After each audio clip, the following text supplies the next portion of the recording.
Francisco, usted fue una de las voces más importantes en un periodo de muchísima soledad en el mundo y de muchísimo miedo como fue la pandemia. También fue una de las voces más importantes en catalogarla, ¿no? Como las limitaciones de un mundo en crisis, en lo económico, en lo social, en lo político. Y en ese momento es una frase muy interesante que dice: nunca se sale de igual manera de una crisis. ¿Se sale igual o se sale peor? ¿Usted cómo cree que estamos saliendo, hacia dónde nos dirigimos? No me está gustando. En algunos sectores se ha crecido, pero en general no me gusta porque se vuelve selectiva. Fíjate, el solo hecho que África no tenga las vacunas o tenga una mínima dosis quiere decir que la salvación de la enfermedad también fue dosificada por otros intereses, ¿no? Indica algo que no funcionó. ¿Por qué digo esto? Que nunca se sale igual. Porque la crisis te cambia, necesariamente te cambia. Más aún, son momentos de la vida donde uno da el paso adelante. Está la crisis de la adolescencia, la crisis de la mayoría. O sea, en la vida la crisis de los 40, ¿no? Y la vida te va marcando etapas con crisis. La crisis te pone en movimiento, te hace bailar, ¿no? Y uno tiene que de alguna manera saber asumir una crisis. Si vos no la sabés asumir, necesariamente la transformás en conflicto. Y el conflicto es cerrado.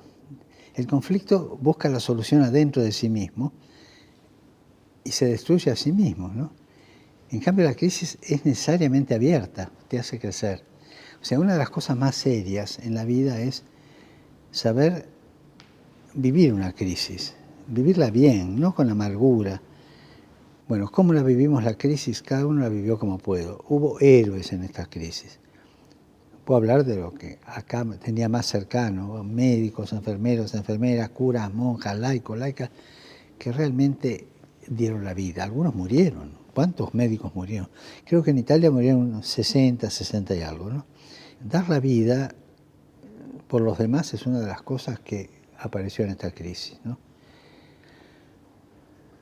Los curas también se portaron bien, en general, la mayoría, ¿no? Porque estaban las iglesias cerradas, pero llamaban por teléfono a la gente, incluso curas jóvenes que iban a golpear puerto a los viejitos, ¿quién necesita al mercado? Y le hacían las compras, ¿no? O sea, la crisis te obliga a solidarizarte, porque están todos en crisis, ¿no? Y de ahí se crece. También uno pensaba que la pandemia había sido un límite para muchísimas cosas, ¿no? Un mundo desigual, una crisis ecológica, un individualismo enorme, la crisis de los propios sistemas políticos y de representación. Y uno pensaba, bueno, la crisis va a servir para replantearse una serie de cosas, y lo que uno ve es un poco los factores de poder intentando reproducir las mismas condiciones antes de la crisis. ¿Cómo se puede construir fraternidad hoy en un mundo tan polarizado, tan desigual, con tantos discursos de odio y con el descarte, ¿no? Así como digo que de la crisis no se sale igual, sale mejor o peor, también digo de la crisis no se sale solo. O salimos todos o no sale ninguno. Y la pretensión de salir de la crisis de un solo grupo, por ahí te da una salvación, pero es una salvación parcial, económica o política o de cierto sector de poder, pero no se sale totalmente. Quedas aprisionado por la opción de poder que hiciste, ¿no?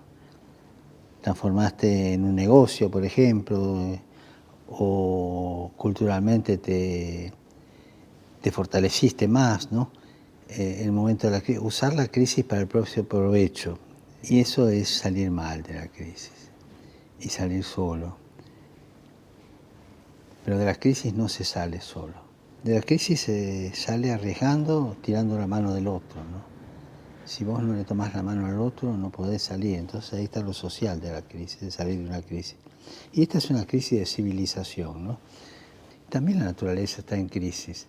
Yo recuerdo, hace unos años recibí a los jefes de gobierno, había algún jefe de Estado de los países de la Polinesia.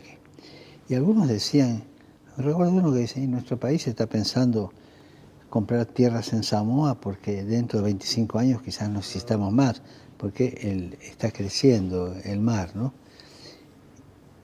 Nosotros a veces no damos cuenta, pero hay un dicho español que nos tiene que hacer pensar, Dios perdona siempre, se lo digo, queden tranquilos que Dios perdona siempre.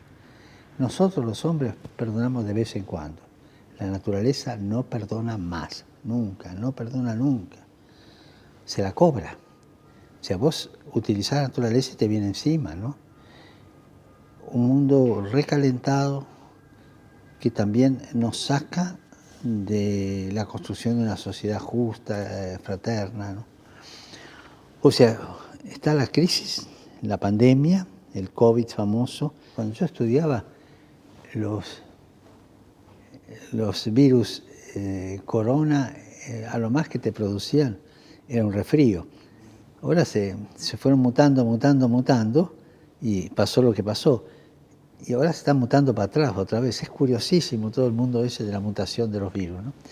Pero una crisis viral, pero también una crisis mundial, ¿no? Una crisis mundial en nuestra relación con el universo. No vivimos en armonía con la creación.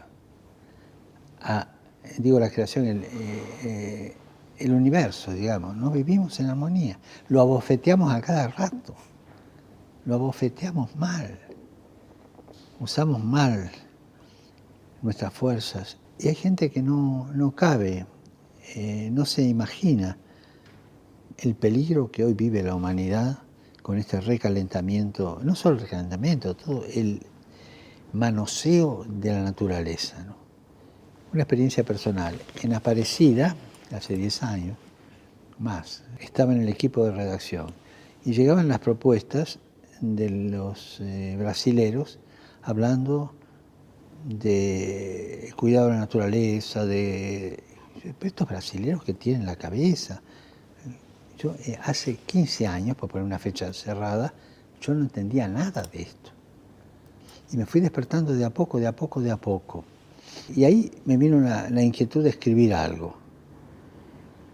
Y cuando viajé a Estrasburgo, el presidente Hollande mandó a la ministra del Ambiente a recibirme al aeropuerto.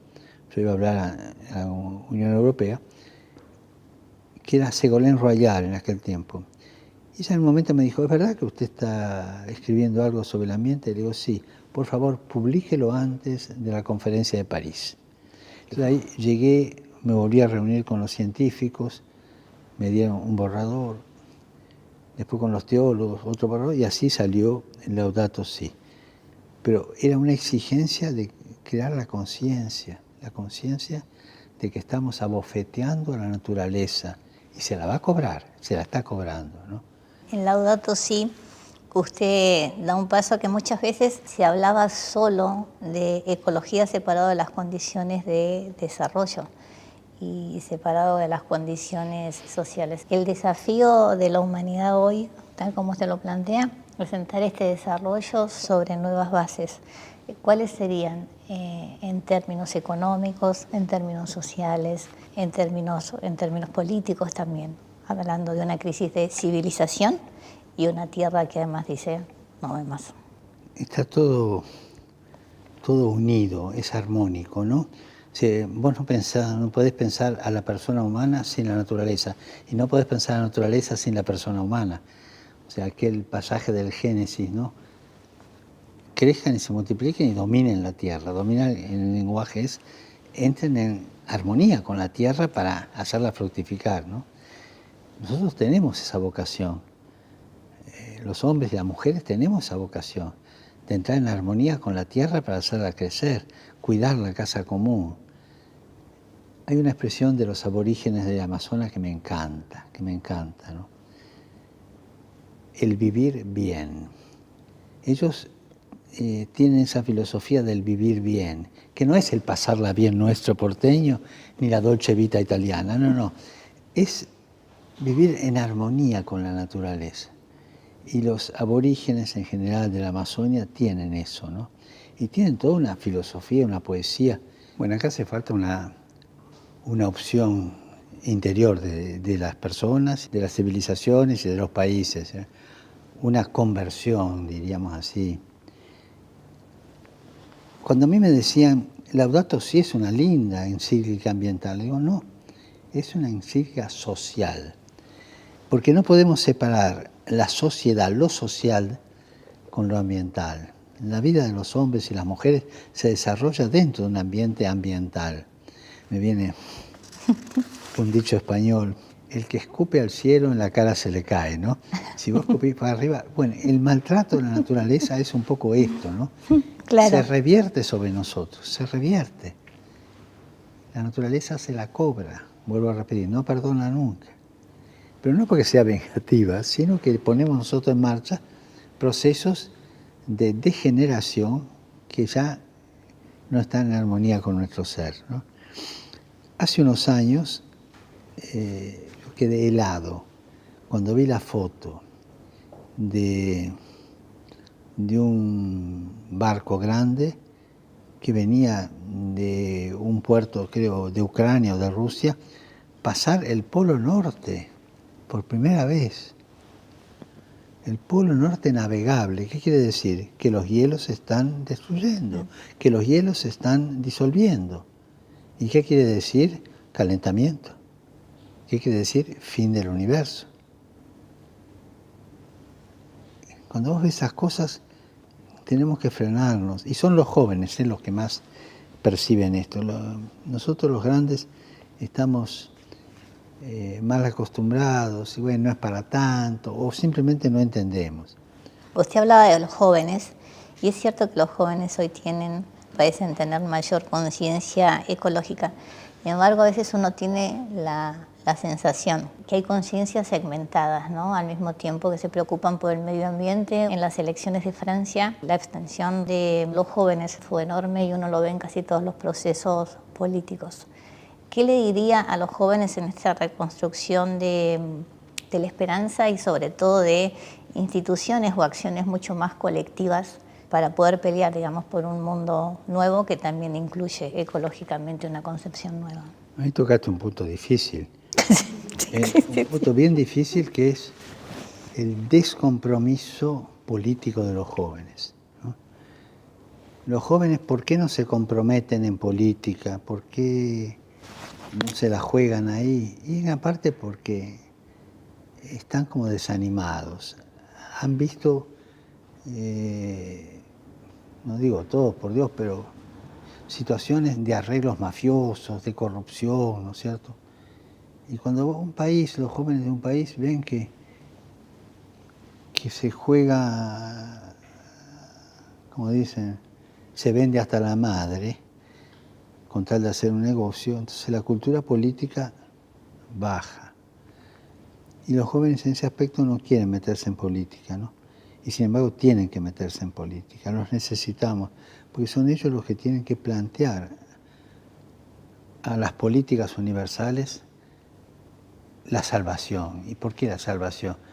Porque si no cambiamos de actitud con el ambiente, ¿no?, nos vamos todos al pozo. En diciembre tuvimos acá un encuentro muy serio de varios días, científico, teológico, sobre esta situación ambiental. Y el jefe de la Academia de Ciencias, o sea, en Italia es de muy alto valor, dijo, si esto no cambia, mi nieta, que nació ayer, va a tener que vivir dentro de 30 años en un mundo inhabitable. Porque esto va con progresión geométrica, ¿eh?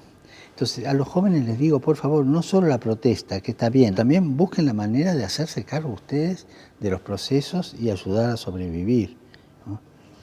Y parte de esta frustración de los jóvenes también tiene que ver con los discursos del odio o con las opciones políticas más extremas.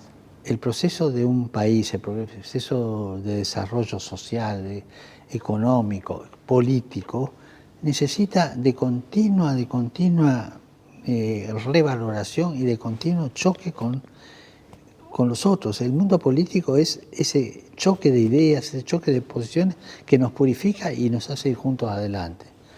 Por eso los jóvenes tienen que meterse en política, los jóvenes tienen que aprender esta ciencia de la política, de la convivencia, pero también de la lucha política que nos purifica de egoísmos y siempre nos lleva adelante las instituciones del país, ¿no? Es importante ayudar a los jóvenes al compromiso sociopolítico, es importante. Y ayudarlos también a que no le vendan un buzón, ¿no? Aunque hoy día realmente yo veo que la juventud está más avivada que antes, ¿no? En mi tiempo nos vendían el correo central, no un buzón, ¿no? Hoy día están más despiertos, más vivos, y yo confío mucho en la juventud hoy día.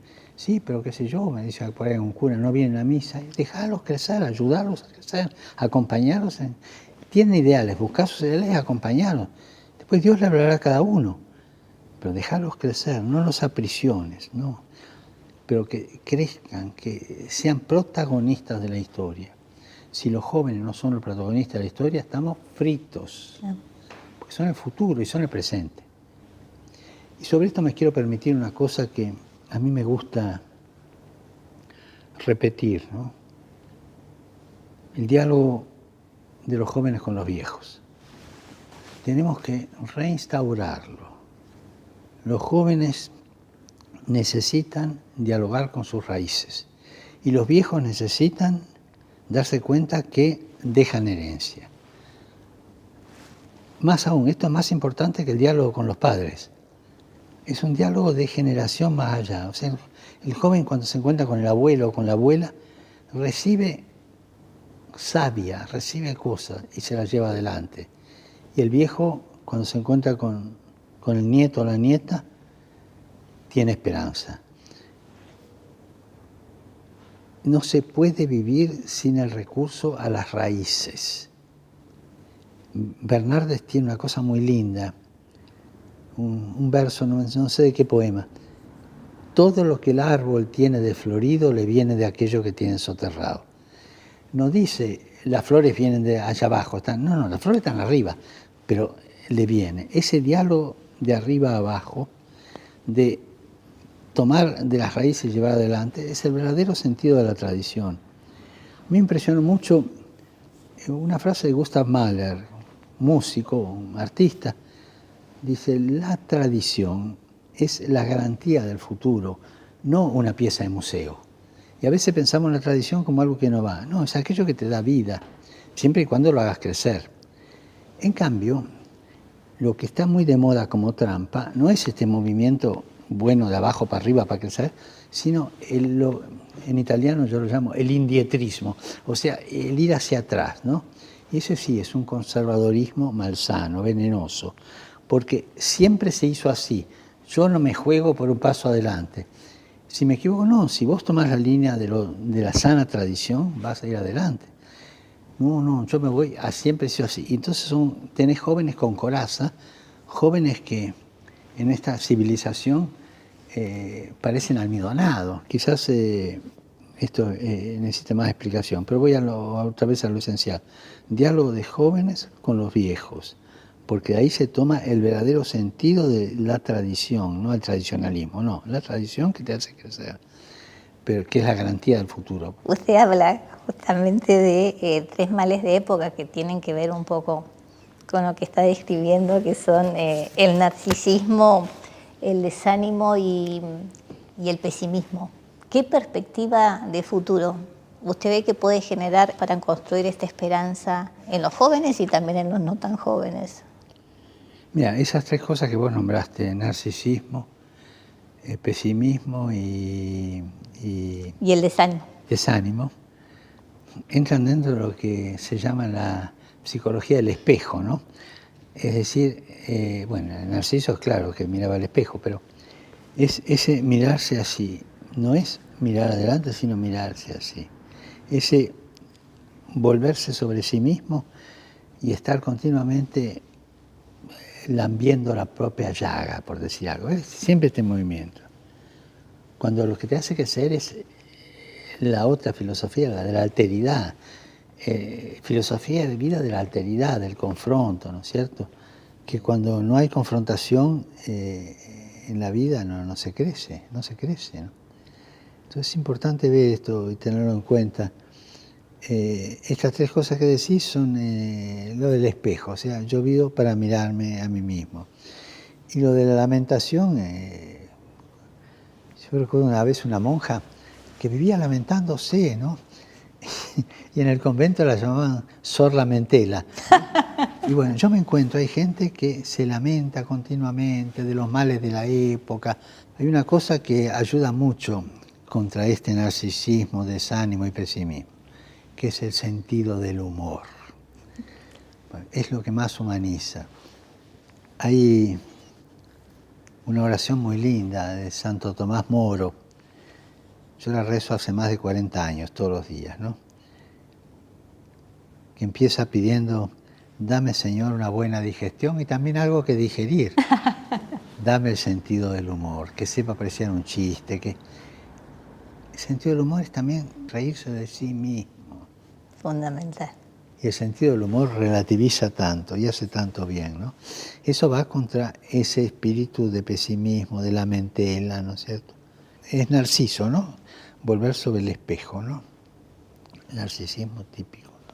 Usted ya hablaba, desde 2014, que el mundo estaba entrando en una tercera guerra mundial a partir de la sumatoria de distintos conflictos, y hoy la realidad parece confirmar sus pronósticos. Usted habla mucho del diálogo, habla mucho de la escucha, y sobre todo de la escucha no entre iguales, sino entre diferentes. Bueno, lo de la guerra, ¿no? La expresión que usé aquella vez es guerra mundial a pedacitos, ¿no? Es siempre. Pero a esto de Ucrania nosotros vivimos cerca, porque por eso nos alarmamos. Pero pensamos en Ruanda hace 25 años. Pensemos Myanmar hoy mismo, Myanmar, ¿no?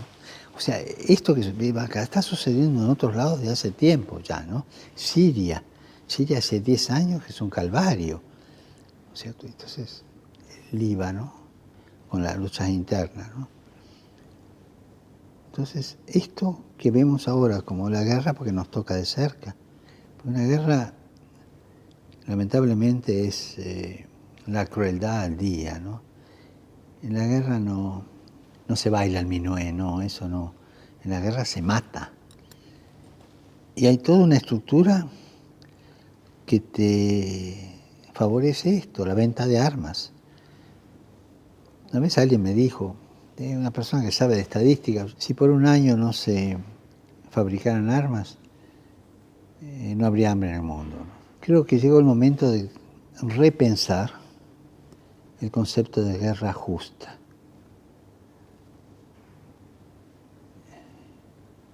Puede haber una guerra justa, hay derecho a defenderse, pero como se usa hoy día ese concepto hay que repensarlo. Yo he declarado que el uso y la posesión de armas nucleares es inmoral ya. Y resolver las cosas por la guerra es decir, no a la capacidad de diálogo que tengan los hombres, a ser constructivos, ¿no? Y es tan importante esa capacidad de diálogo, de escuchar, ¿no? Salgo de la guerra y voy al comportamiento común. Fíjate vos, algunas personas que están hablando y vos empezás a hablar y antes que termine ya te responden. O sea, no sabemos escuchar. No le permitimos al otro que diga todo lo suyo. Escuchar lo que dice, recibir, no. Le declaramos la guerra antes, es decir, le cortamos el diálogo. Y la guerra es esencialmente una falta de diálogo, ¿no? Cuando en el 14 fui a Redipulia, por el centenario de la guerra del 14, vi ese cementerio, vi la edad de los muertos, chicos, todos. Y lloré, ese día lloré. Un 2 de noviembre después, algunos años después, todos los 2 de noviembre voy a celebrar misa en un cementerio. Fui al cementerio de Anzio, vi lo que eran esos chicos, la edad de esos chicos, y lloré. En serio, no me avergüenzo de decirlo, ¿no? Qué crueldad. Y hace un par, 3, 4 años, cuando se se conmemoró el aniversario del desembarco en Normandía. Pensaba en los 30.000 muchachos que quedaron en la playa, que abrían las barcas y a bajar, y de acá los nazis los esperaban, ¿no? ¿Se justifica eso? O sea, eso duele. Visitar los cementerios militares acá en Europa ayuda a caer en la cuenta de esto. ¿Están fallando frente a las guerras los mecanismos multilaterales? ¿Es posible conseguir la paz a través de ellos, buscar soluciones más conjuntas? Después de la Segunda Guerra Mundial hubo mucha esperanza en las Naciones Unidas. Pero no quiero ofender, sé que hay gente muy buena que trabaja, pero en este punto no tiene poder para imponerse. No tiene poder. Ayuda, sí, mandando, pienso en Chipre, por ejemplo, que están tropas argentinas allí para evitar guerras, eso lo hacen bien. Pero para parar una guerra, para resolver una situación de conflicto como la que estamos viviendo ahora en Europa, aquí, que está más cercana a nosotros, o las que se vivieron en otros lugares del mundo, no tiene poder. Y no, esto sin ofender, es que la Constitución que tiene no le da poder. ¿Hoy han cambiado los poderes en este mundo? ¿Han cambiado el peso de las instituciones? Esto es una pregunta que no quiero universalizar mucho. La quiero decir así: hay instituciones beneméritas que están en crisis o están en conflicto, peor. Las que están en crisis me dan esperanza de progresar. Las que están en conflicto se involucran en resolver asuntos internos, ¿no? Y hace falta una valentía y creatividad. Hace falta eso. Sin esas dos cosas no vamos a tener instituciones internacionales que puedan ayudarnos a superar estos conflictos graves. Estas situaciones de muerte, ¿no? Que son de muerte, ¿no? Cuando usted asumió con una determinada iglesia y supongo que soñó y proyectó los cambios. Ya el año que viene van a ser 10 años, ¿no? Las fechas como de balance. ¿Cuáles son estos cambios más logrados y cuánto es lo que falta? Las cosas que yo hice no me las inventé, ni las soñé después de una noche de indigestión, no. Recogí todo lo que los cardenales dijimos en las reuniones pre-conclave que tenía que hacer el próximo Papa. Todos éramos conscientes de que el próximo Papa estaba ahí, que no sabíamos quién iba a ser. Entonces dijimos las cosas que había que cambiar, los puntos que había que tocar.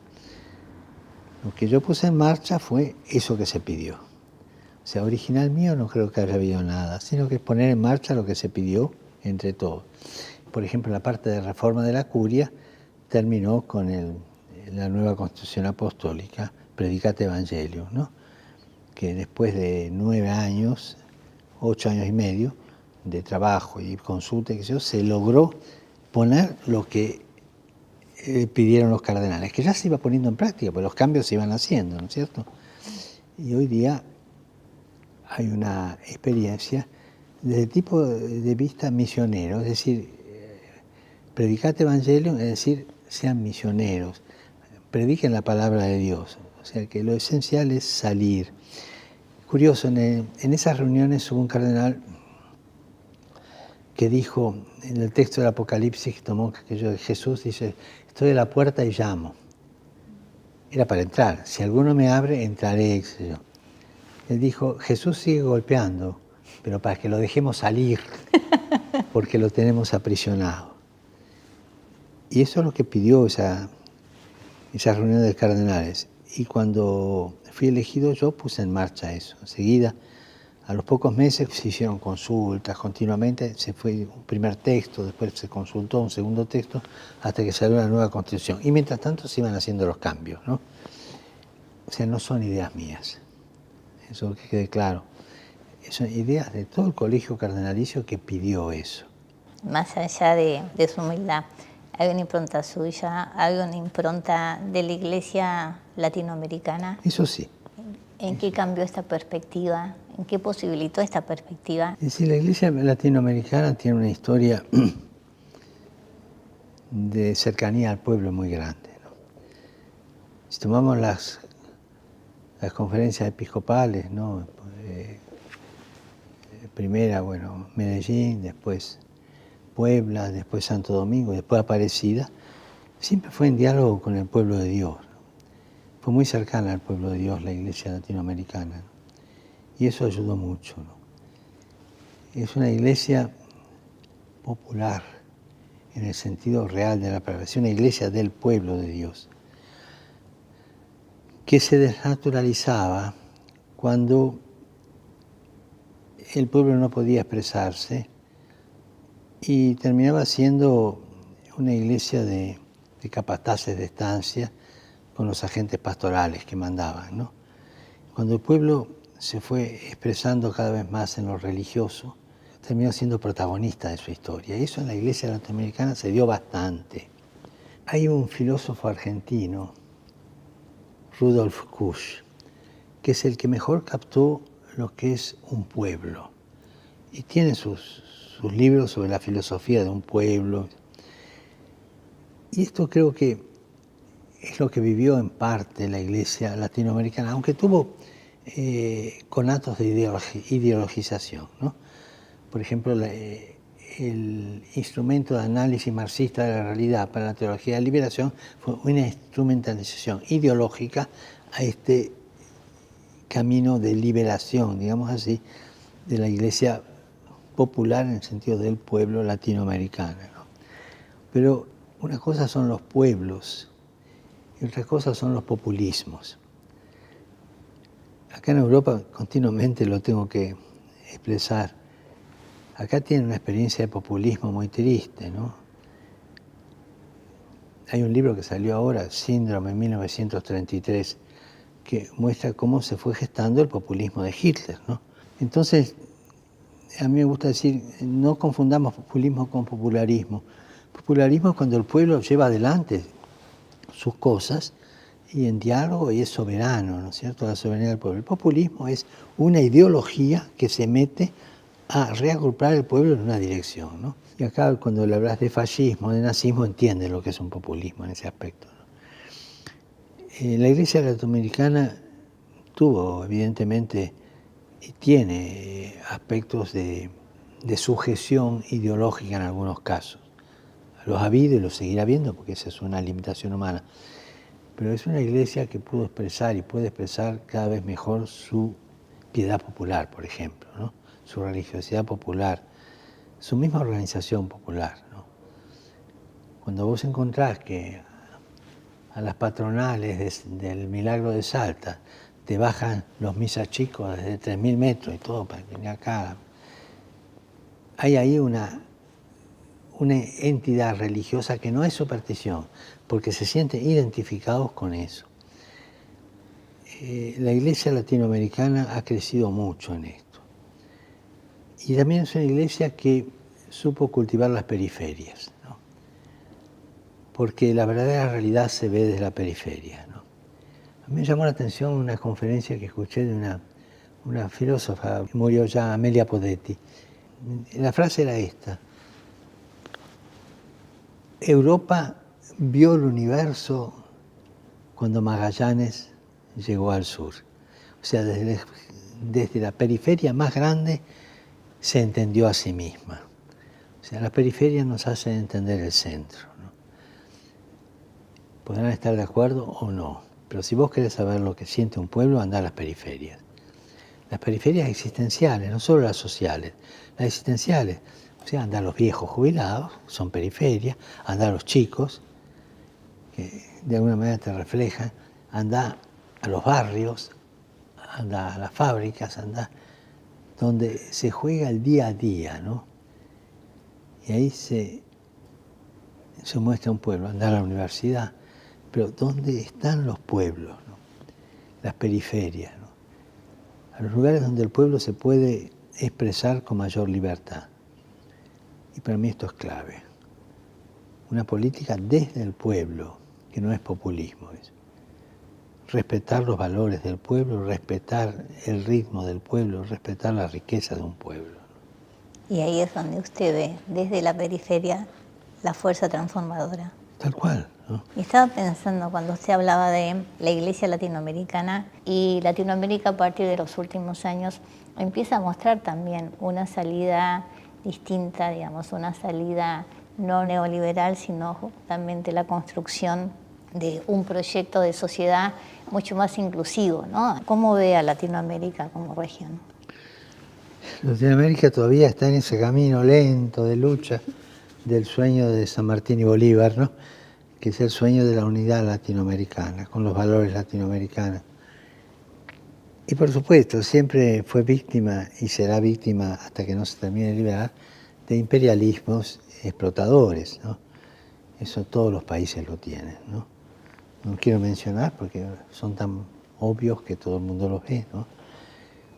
Y el sueño de San Martín y Bolívar es una profecía, ¿eh? Ese encuentro de todo el pueblo latinoamericano, más allá de la ideología, con la soberanía de los pueblos, ¿no? Y esto es lo que hay que trabajar para lograr la unidad latinoamericana en este sentido, donde cada pueblo se sienta sí mismo con identidad y a la vez necesitado de la identidad del otro, ¿no? Y no es fácil. Ahí hay 4 principios políticos que a mí me ayudan, no solo para esto, sino incluso para resolver cosas de iglesia. 4 principios que son filosóficos o políticos o sociales, lo que vos quieras. Los voy a mencionar. La realidad es superior a la idea. O sea, cuando te vas por los idealismos, perdiste la realidad, tocar la realidad. El todo es superior a la parte. Buscar siempre la unidad del todo. La unidad es superior al conflicto. Cuando vos privilegiás los conflictos, dañás la unidad. Y el tiempo es superior al espacio. Fíjate que los imperialismos buscan ocupar espacios. La realeza de los pueblos, la grandeza del pueblo es iniciar procesos. El tiempo superior al espacio. Esos 4 principios a mí siempre me ayudaron para entender un país, para entender una cultura, para entender la iglesia también, ¿no? Que son principios humanos, son principios de integración. Hay otros principios que son más ideológicos, más de desintegración. Pero reflexionar sobre esos 4 principios ayuda mucho. Usted, sin lugar a dudas, es tal vez la voz más importante en el mundo en términos de liderazgo social y político. A veces siente que su voz es disonante, que desde su voz justamente tiene la posibilidad de cambiar muchas cosas. Que es disonante, alguna vez se lo sentí. Que puedo cambiar, creo que puedo cambiar, que mi voz puede cambiar, pero no me la creo mucho esa, porque te puede hacer daño eso. Yo digo lo que siento delante de Dios, delante de los demás, con honestidad y con el deseo de que sirva. No me preocupo tanto si esto va a cambiar o no va a cambiar. Me cuadra más el decir las cosas y el ayudar a que se cambien solas. Y creo que hay en todo el mundo y en Latinoamérica de manera especial una gran fuerza en los pueblos como para cambiar las cosas. Con estos 4 principios que dije recién. Y sí, es verdad, los digo yo hoy. Dice, uy, habló el Papa, dijo esto. Pero también te agarran una frase fuera de contexto y te hacen decir lo que no quisiste decir. O sea, hay que tener mucho cuidado, ¿no es cierto? Por ejemplo, con la guerra hubo toda una disputa en una declaración que hice en una revista jesuítica, que aquí no hay buenos ni malos, en la guerra todos son. Y expliqué por qué. Se toma esa frase sola y dice, oh, el Papa no condena a Putin. Yo hago ver que el estado de guerra es una cosa mucho más universal, mucho más seria, y que aquí no hay buenos y malos. Todos estamos involucrados. Y eso es lo que tenemos que aprender. En un mundo tan permeable a los medios de comunicación en general, incluidas las redes sociales, ¿cuál cree usted que tiene que ser hoy el papel de estos medios de comunicación? El principio de la realidad es superior a la idea, porque me viene a la mente un libro que escribió Simón Paganini y habla de la comunicación, de una tensión entre el autor de un libro, el lector del libro y la fuerza que tiene el mismo libro. En la lectura de ese libro se va desarrollando una tensión, ¿no? Y eso en la comunicación es clave. La comunicación tiene que de alguna manera entrar en una relación de sana tensión que haga pensar al otro y lo lleve a responder, ¿no? Si no hay esto, es información. La comunicación humana, y habla de periodistas, locutores, lo que sea, tienen que entrar en la dinámica de esa tensión comunicacional. Tiene que ser comunicación, no solo información, ¿no?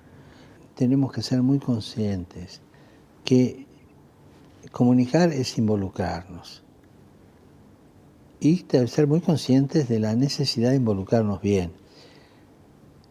Por ejemplo, la objetividad.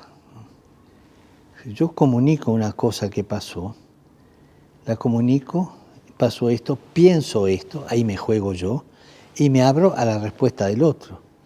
Pero si yo comunico lo que pasó podándolo ya, sin decir que lo estoy podando, soy deshonesto, porque no comunico una verdad. No se puede comunicar objetivamente una verdad porque la estoy comunicando yo, que voy a meter mi salsa. Pero distinguí, pasó esto, pienso que es esto, tenés derecho a hacerlo, aunque el deber también, y comunico esto, ¿no? Hoy día, lamentablemente, el pienso lleva hasta a deformar la realidad. Y esto es muy serio, ¿no? Esto lo dije por primera vez en Buenos Aires, era arzobispo, y se me ocurrió hablar de los 4 pecados de la comunicación, del periodismo. Primero, la desinformación, decir lo que me conviene y callarme lo otro. No, decí todo. No podés desinformar, tenés que informar todo. Segundo es la calumnia. Se inventan cosas. A veces te destruyen una persona con una comunicación. Tercero es la difamación, que no es calumnia, pero quizá una persona que en otra época la pensó de esta manera, después su pensamiento cambió y qué sé yo, traerle lo que ya cambió. Es como si a vos, adulto, te trajeran los pañales sucios de cuando eras chiquito, ¿no? Es decir, era chico, era así, pensaba así, cambió, ahora es así, no difamar. Y el 4 pecado es la coprofilia. Es decir, es el amor a la caca, el amor a la porquería, ¿no? O sea, buscar ensuciar, ¿no? Buscar el escándalo por el escándalo, ¿no? Me acuerdo que el cardenal Quarrachino decía, yo ese diario no lo leo, porque hago así y brota sangre, ¿no? Es decir, solamente escándalos y escándalos, ¿no? Es el amor a lo sucio, a lo feo, ¿no? Creo que un medio de comunicación tiene que estar atento a no caer en la desinformación, ni en la calumnia, ni en la difamación, ni en la coprofilia, ¿no?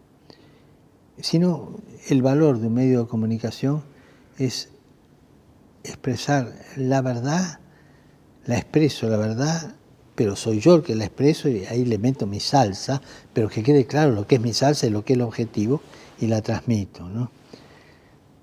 A veces en esa transmisión se pierde un poco la honestidad, ¿no?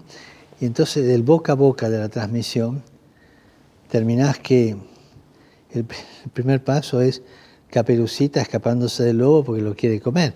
Y terminás, después de la comunicación, en un banquete donde la abuela y Caperucita están comiéndose al lobo, ¿no? Es decir, te cambia totalmente la realidad. O sea, hay que tener cuidado que la comunicación no cambie la esencia de una realidad, ¿no? La comunicación es algo sagrado. Es quizás de las cosas más lindas que tenga la persona humana, comunicarse. Es divino. Saber comunicarse con honestidad es demasiado moral la palabra, con autenticidad, ¿no? Sin agregar cosas de mi cosecha, sin decirlo.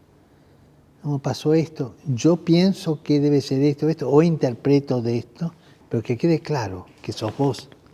Hoy día los medios de comunicación tienen una gran responsabilidad didáctica, enseñar honestidad a la gente, enseñar a comunicarse con el ejemplo, ¿no?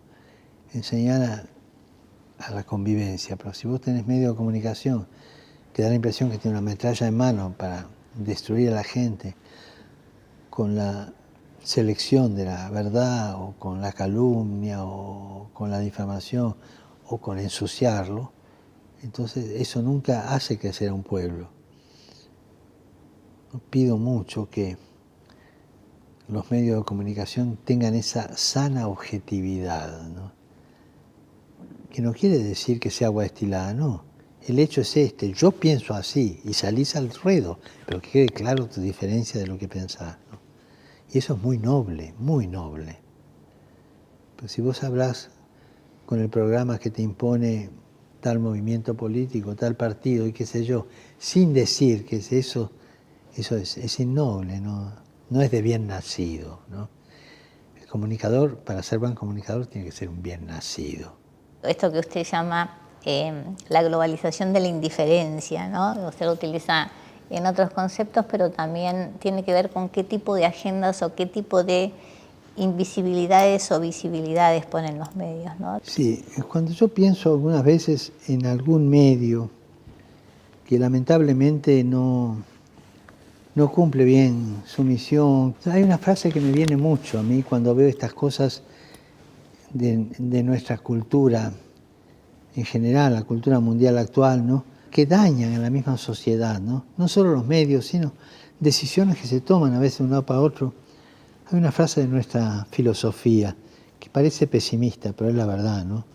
Dale que va, que todo es igual, que allá en el horno se vamos a encontrar. Es decir, dale que va, que todo es igual. No interesa qué es la verdad, qué no es la verdad. No interesa que esta persona gane o pierda. Todo es igual, dale que va, ¿no? Cuando se da esa filosofía en los medios de comunicación es desastroso porque crea una cultura de la indiferencia, del conformismo, del relativismo que nos daña a todos, ¿no? Muchas veces se le asigna a la tecnología como una vida propia, ¿no? Como responsable de parte de los males. ¿Cómo en este mundo con tanta tecnología se puede recuperar el humanismo? Mirá, un lugar donde la tecnología se usa al milímetro es en los quirófanos. Y sin embargo, qué cuidado se tiene en una intervención quirúrgica a través de las nuevas tecnologías. ¿Por qué? Porque hay una vida de por medio que hay que cuidar. El criterio es este, que la tecnología siempre vea que está trabajando con vidas. Esa es la honestidad que tenemos que tener siempre nosotros hasta en la comunicación, ¿no? Hay vidas de por medio. No podemos hacer las cosas como si nada pasara, ¿no? Siempre fue un pastor, como la iglesia que usted proyecta, cómo transmitir esa iglesia de pastores, la iglesia de la calle. La fe es distinta, la fe se puede recuperar. Me gusta hacer una distinción entre pastores de pueblo y clérigos de Estado, ¿no? Clérigos de Estado, aquí de las cortes francesas, Monsieur l'Abbé, ¿no? Y a veces los curas tenemos la tentación de noviar demasiado con los poderes y qué sé yo, y ese no es el camino. El camino es pastoreo, estar en medio de tu pueblo, delante de tu pueblo y detrás de tu pueblo. En medio para olerlo bien, para conocerlo bien, porque vos te sacaron de ahí. Delante de tu pueblo para a veces marcar el ritmo y detrás de tu pueblo para ayudar a los rezagados y para dejar que camine solo para ver para dónde tira, porque las ovejas a veces tienen una intuición de saber dónde está el pasto, ¿no? O sea, el pastor es eso. Un pastor que esté solo delante del pueblo no va. Tiene que estar mezclado y participando de la vida de su pueblo, ¿no?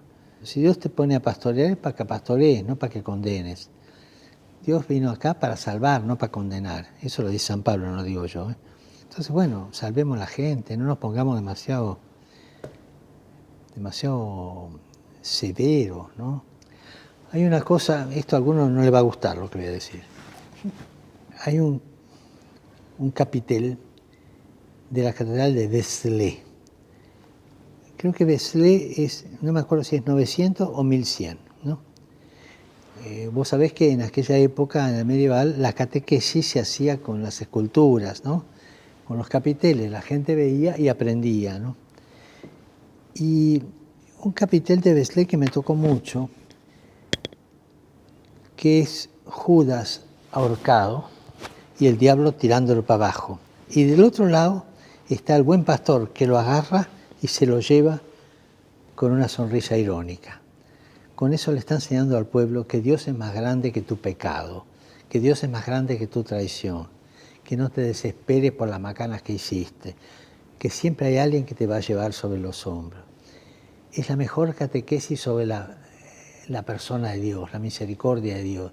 Que la misericordia de Dios no es un regalo que te da, es Él mismo, no puede ser de otra manera. Cuando presentamos ese Dios severo, más que todo el castigo que va, nuestro Dios, el Dios de la misericordia, el Dios de la paciencia, ese es nuestro Dios, no el que desfiguramos nosotros a veces los curas. Si escuchamos ese Dios y si escuchamos a los otros, si escuchamos la diversidad, por ejemplo, el pueblo, podemos construir un discurso distinto al discurso hegemónico. Ah, sí, por supuesto. La hegemonía nunca es saludable, nunca, nunca, nunca. Quisiera hablar de una cosa. En nuestra vida litúrgica, en el Evangelio está la huida a Egipto, ¿no? Que Jesús tiene que escaparse, su padre y su madre, porque Herodes lo quiere matar. Los Reyes Magos, toda esa historia. Entonces la huida a Egipto tantas veces la pensamos como si van en carroza, van tranquilos, van en un burrito, ¿no? Un pintor piamontés acá, hace 2 años, pensó en el drama de un papá siriano escapando con su hijo. Y dijo, ese es San José con el niño. Lo que sufre ese hombre es lo que sufrió San José en esa época. Y es ese cuadro que está ahí, que me lo regaló. El drama de la huida a Egipto es el drama de un papá siriano que escapa con su hijo. ¿Cómo se ve usted como papa? ¿Cómo ve a Bergoglio? ¿Y cómo Bergoglio vería al papa? Bueno, Bergoglio nunca se imaginó que iba a terminar aquí. Nunca. Además, yo vine con la valijita, con lo opuesto y un poquito más, digamos, ¿no? Más aún, dejé preparados los sermones para el Domingo de Ramos, porque pensé, ningún papa va a asumir el Domingo de Ramos, así que yo el sábado viajo ya para... O sea, nunca me imaginé que iba a estar acá, ¿no? Y cuando veo al Bergoglio de allá, un poco toda la historia, las fotografías que hablan, ¿no es cierto? La historia de una vida que caminó con muchos dones de Dios, muchos regalos de Dios y muchas fallas de mi parte, muchas posturas no tan universales, que bueno, uno va aprendiendo en la vida a ser universal, a ser caritativo, a ser menos malo, ¿no? Que yo creo que todas las personas son buenas, ¿no?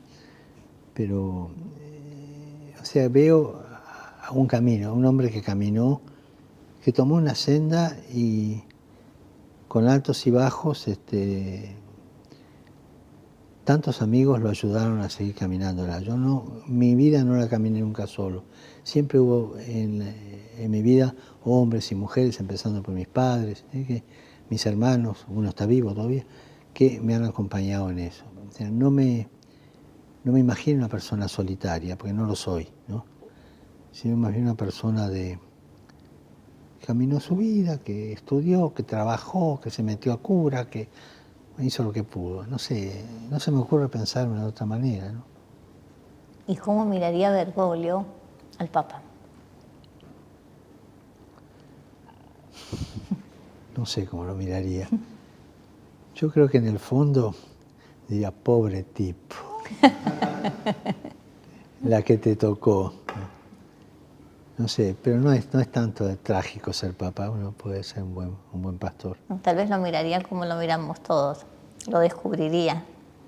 Sí, puede ser. Pero no se me ocurrió hacer la pregunta, meterme allá, no se me ocurrió. La voy a pensar. ¿Y usted siente que cambió mucho siendo papa?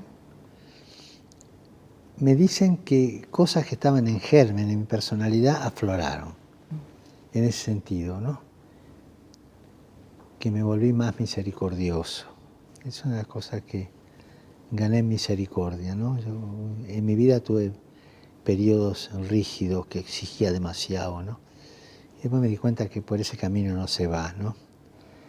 Que hay que saber conducir esa paternidad que tiene Dios. Hay una canción napolitana muy hermosa sobre el Padre, ¿no? Y dice, el Padre sabe, o sea, lo que te pasa a vos, sabe pero se hace el que no sabe. Ese saber esperar a los demás propio de un padre, ¿no? Sabe lo que te está pasando, pero se las arregla para que vos solo vayas adelante y él te está esperando como si nada sucediera, ¿no? Es un poco lo que hoy criticaría de aquel Bergoglio, que en algunas etapas, no siempre. Como obispo creo que fui un poco más benévolo, pero en la etapa de jesuita y todo fui a veces muy de bajar la caña demasiado, ¿no? La vida es muy linda con el estilo de Dios, de saber esperar siempre, ¿no? Siempre esperar al otro, ¿no? Darle tiempo, saber, pero hacerte tonto como que no sabes y dejarlo madurar. Es una de las sabidurías más lindas que nos da la vida, ¿no? Se lo ve muy bien, Francisco.